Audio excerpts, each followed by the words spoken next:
So when the user selects a movie, we want to add this movie to a list because a customer may rent multiple movies. So here in our rental form, first I'm going to create a placeholder for this list.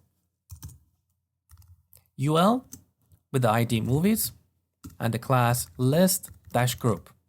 This is another Bootstrap class that we use for creating lists. That's it. Now back in our callback function, here we get the element with the ID movies and append a list item. And here we add the name of the movie and then close the list item. We're modifying the DOM elements directly. Now in this particular example, this is not too bad, but in more complex applications, this may end up being a code smell.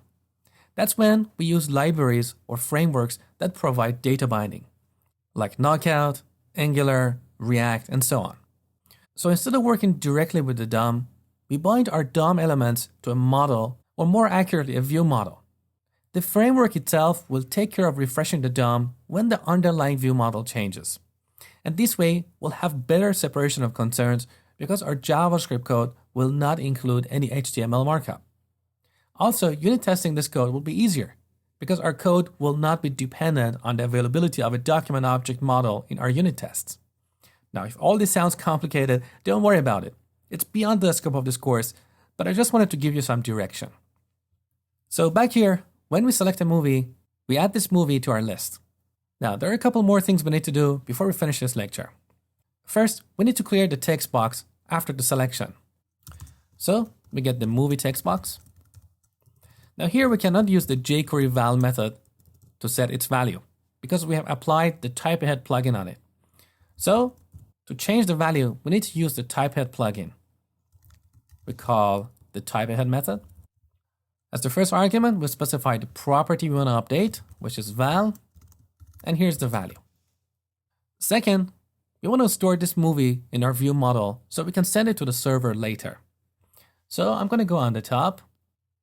Here's our view model.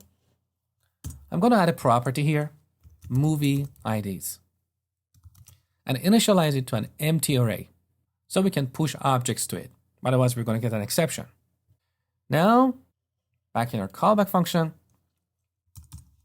we set vm.movieIDs.push movie.id.